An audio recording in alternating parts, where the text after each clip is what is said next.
આગામી 3 દિવસ તાપમાનમાં કોઈ ફેરફાર નહીં થાય। આગામી 3 દિવસ વાતાવરણ શુષ્ક રહેશે। 3 દિવસ બાદ તાપમાનમાં 2 થી 3 ડિગ્રીનો ઘટાડો થશે। સૌરાષ્ટ્ર કચ્છના કાંઠા વિસ્તારમાં 3 દિવસ ભારે ગરમીની આગાહી। કાંઠા વિસ્તારમાં ગરમ પવન ફૂંકાશે। ગરમ અને ભેજવાળા પવન ફૂંકાવાથી ઉકળાટની સ્થિતિ બની રહેશે। अगले 3 दिन तापमान में कोई बड़ा बदलाव नहीं रहेगा। उसके आगे ग्रेजुअल फॉल रहेगा 2 से 3 डिग्री सेंटीग्रेड। और जो कुछ हमारा जो सौराष्ट्र कच्छ की तटीय क्षेत्र है 26 से 28 मई तक ये 3 दिन हॉट एंड ह्यूमिड कंडीशन बनी रहेगी। गर्म और उष्ण उमस भरी पवन के कारण असहज स्थिति बने रहने का संभावना रहेगी। વરસાદને લઈ હવામાન નિષ્ણાંતની આગાહી 30 મે આસપાસ વરસાદ થઈ શકે છે। હવામાન નિષ્ણાંત અથરિયા શેટ્ટીનું અનુમાન વેસ્ટર્ન ડિસ્ટર્બન્સના કારણે વરસાદ થશે। ઉત્તર ગુજરાતથી વરસાદ શરૂ થશે। ગાજવીજ સાથે પ્રી મોન્સૂન એક્ટિવિટી થશે। કેટલાક સ્થળે આંધી જેવી સ્થિતિ બની શકે છે। आज ही फोरकास्ट जारी किया था, उसका कारण एक वेस्टर्न डिस्टर्बेंस होने वाला है। और ये जो वेस्टर्न डिस्टर्बेंस है ये लगभग 29 या 30 तारीख को उत्तर भारत को प्रभावित करने लगेगा। और इसकी जो ट्रफ रेखा है वो मध्य भारत और गुजरात और मध्य प्रदेश के आसपास के इलाकों तक आने की उम्मीद है। तो इसी की वजह से, क्योंकि अभी इतनी गर्मी बनी थी, इतने हफ्तों से काफ़ी गर्मी है गुजरात में, और इसमें जैसे ही थोड़ी सी एक नमी और मॉइस्चर आ जाती है और इसके साथ में वेस्टर्न डिस्टर्बेंस की अगर असर आ जाएगी तो कुछ जो प्री मानसून गतिविधियां हैं वो काफ़ी एक भारी वाली हो सकती हैं। मेघ गरजने के साथ में लाइटनिंग, थंडरस्टॉर्म की एक्टिविटीज़ हो सकती है और कुछ जगहों पे आंधी जैसी कुछ देर के लिए माहौल भी बन सकती है। ચોમાસાને લઈને હવામાન નિષ્ણાંત અથરિયા શેટ્ટીનું અનુમાન 2 થી 3 દિવસમાં કેરળમાં પહોંચી શકે છે ચોમાસું। કેરળમાં ચોમાસાની એન્ટ્રી નબળી થઈ શકે છે, નબળી રહેવાની સંભાવના।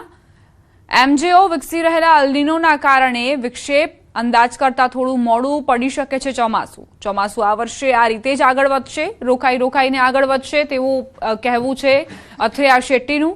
ગુજરાતમાં 15 જૂન બાદ જ ચોમાસું પહોંચશે। जैसे जब एमजेओ पूर्वी प्रशांत महासागर तक जाता है तो हम देखते हैं कि अरब सागर और बंगाल की खाड़ी में खासकर इस टाइम में जब मानसून की आगमन की समय होती है वहाँ पे उसमें थोड़ी धीमी रफ्तार हो जाती है। और इसी के साथ साथ एक इसका एक मुख्य कारण ये भी है कि जो उभरता हुआ एल नीनो आ रहा है उसकी भी थोड़ी भूमिका इसमें ज़रूर है। तो मेरे हिसाब से मुझे अब भी लग रहा है कि अगले 2 से 3 दिन ज़्यादातर के केरल में मानसून दस्तक दे देगा।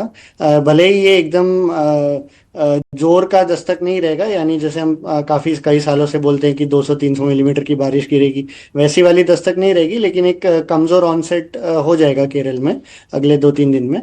और आईएमडी शायद और कुछ दिन रुके क्योंकि उनको कंडीशन देखनी पड़ती है, तो शायद आईएमडी मई के आखिरी दिन में या जून की पहली दिन पर ही घोषणा करेगी। जो अगर उन्होंने किया तो वो सामान्य तारीख ही मानी जाएगी, यानी जो पहले जल्दी आने वाली थी केरल में 1 हफ्ते पहले, वो अभी थोड़ी देरी हो रही है उसमें।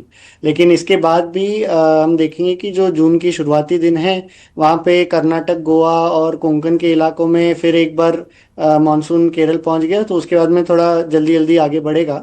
और कोंकण और मुंबई तक जून के शुरुआती दिनों में पहुंचने की उम्मीद मेरी अभी भी है। लेकिन इसके बाद में जैसे मैंने कहा था कि गुजरात पहुंचते तो उसको 15 या 20 जून के बाद ही ऐसे नज़र आ रहा है ऐसे, क्योंकि इस साल का मानसून ऐसे ही रहेगा कि थोड़ा देर आगे बढ़ेगा फिर वापस थोड़े रुकेगा, मतलब ऐसा एकदम असामान्य स्थिति वाली मानसून रहेगी। तो इसीलिए गुजरात में भी आगमन में देरी लग रही है। 2 થી 3 દિવસમાં કેરળમ પહોંચી શકે છે ચોમાસું। 3 દિવસથી દરિયામાં સ્થિર થયું છે ચોમાસું। કેરળમથી 175 કિલોમીટર દૂર દરિયામાં ચોમાસું સ્થિર હોવાની જાણકારી। ચોમાસાને આગળ વધવા અનુકૂળ સ્થિતિ છે। 3 દિવસથી કોઈ ખાસ મૂવમેન્ટ નથી જોવા મળી।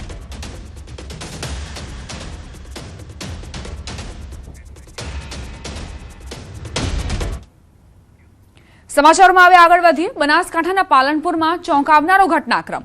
₹50,000માં પત્ની વેચવાની ઘટના સામે આવી છે। પોતાની પત્ની ગમતી ન હોવાથી અન્ય શખ્સોને વેચી મારી। પાલનપુર પશ્ચિમ પોલીસે એવી જાણકારી આપી છે કે પતિએ ખોટી ફરિયાદ કરી હતી।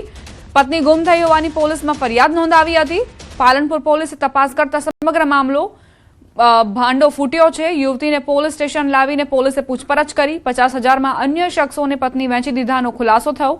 આરોપી પતિ અને તેના મિત્રોએ પત્નીનો સોદો કર્યો હતો। પતિ નિકેશ પટેલે તેના મિત્રો સાથે પત્નીને મોકલી હતી। સંજય ઠાકોર, અશોક ઠાકોર અને સચિન દરબાર સાથે મોકલીને અન્ય સ્થળે વેચી। આરોપીના મિત્રોએ બળજબરીપૂર્વક પરિણીતાના ઘરેણા લઈ વેચી દીધા। પરિણીતાને ગોંધી રાખીને નિકેશ પટેલના મિત્રોએ પણ દુષ્કર્મ આચર્યું। પોલીસે ગણતરીના કલાકોમાં મુખ્ય આરોપી નિકેશ પટેલ સહિત 7ને ઝડપ્યા। મુખ્ય આરોપી નિકેશ પટેલ અગાઉ પણ અનેક ગુનાઓમાં સંડોવાયેલો છે।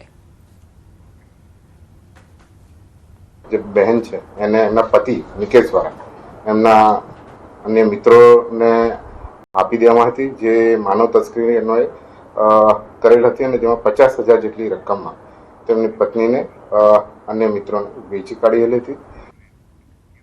સુરેન્દ્રનગર જિલ્લાના લખતર તાલુકાના ઘણાદ સહિત આસપાસના ગામડાઓમાં ગુડખરનો ત્રાસ જોવા મળ્યો છે, જે ચિંતાજનક સ્તરે વધી રહ્યો છે। 200થી વધુ ગુડખરના ગાળા એક જ રાતમાં ખેડૂતોનો ઊભો પાક સાફ કરી નાખે છે, જેના કારણે આગામી સિઝનમાં 10,000 વીઘાથી વધુ જમીન પડતર રહેવાનો ખતરો તોડાઈ રહ્યો છે। ખેડૂતોની લાંબી રજૂઆતો બાદ વન વિભાગે 2 વીઘામાં દેશી પદ્ધતિથી પાંજરું તો બનાવડાવ્યું, પણ 20 દિવસ પછી પણ એક પણ ગુડખર પકડાયું નથી। ખેતીની સિઝન માથે છે, ત્યારે જો તંત્ર આધુનિક ટેકનોલોજી અને તાલીમબદ્ધ સ્ટાફ સાથે ઝડપી કામગીરી નહીં કરે તો જગતના તાતને ખેતી છોડી દેવાની નોબત આવશે। 20-25 દિવસથી એક ખચર અંદર આ સ્ટ્રક્ચરમાં આવ્યું નથી અને બીજા નંબરમાં કંઈક પકડવાનું કોઈ એવું ટેકનોલોજી નવી લાવતા નથી। એવું કંઈક લાવો તો કદાચ પકડી જાય તો ઝડપી કાર્યવાહી થાય ને હવે ખેડૂતનો સમય થઈ ગયો હોય વાવણી માટેનો। અહીંના ફોરેસ્ટ અધિકારીઓ ઘણા બધા આવે છે, ખાલી જોઈને વહી જાય છે અને આવે તો ચા પાણી પીવે, ખાઈ પીવે, 2-3 જણા આવે ને ખાલી જોવે, પણ એમ નથી નહીં કઈ અને એમને અધિકારી ઉપરથી કેવું ટેકનોલોજીનો ઉપયોગ કરવો જોઈએ કાયદેસર રીતે। વિજ્ઞાન અત્યારે કેટલું આગળ છે, તો ખચરને પકડવા માટેની કોઈ ટેકનોલોજીનો ઉપયોગ કરીને પણ ખચરને લોકો પકડી શકે છે। અમે 2 વર્ષથી ઘુડખરના પ્રયાસ કરી રહ્યા હતા। 10,000 વીઘામાં નુકસાની હતી, બરોબર। અમે બધી આવેદનપત્ર આપ્યા, કલેક્ટર કચેરી હોય, મામલતદાર કચેરી હોય કે ગાંધીનગર હોય કે વન પર્યાવરણ મંત્રી હોય, તો 2 વર્ષ પછી આવડા બધા આવ્યા છે વન પર્યાવરણ મંત્રી, વન પર્યાવરણ વાળા, અને આવા પાંજરા મૂક્યા છે। પાંજરામાં લગભગ આ 30 દિવસ જેવું થયું પણ એક ઘુડખર નથી આવ્યું। આમાં ઘુડખર અભયારણ્ય પ્રવાસીઓ માટે તો આકર્ષણનું કેન્દ્ર બન્યું છે, પરંતુ આ અભયારણ્યમાંથી બહાર નીકળી ગયેલા ઘુડખર હાલ ઘણાદ ગામના ખેડૂતો માટે આફતરૂપ બન્યા છે।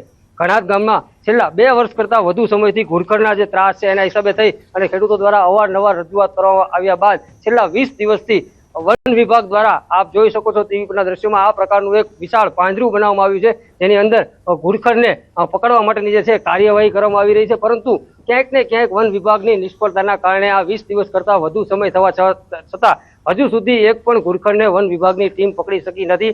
ઘુડખર છે એ ઊભો પાક ખાઈ જાય તેવી સ્થિતિ છે, ત્યારે ક્યાંક ને ક્યાંક વન વિભાગની અધિકારીઓની કામગીરી સામે ઘણાદ ગામના ખેડૂતો અને જે ગ્રામજનો છે સવાલો ઉઠાવી રહ્યા છે।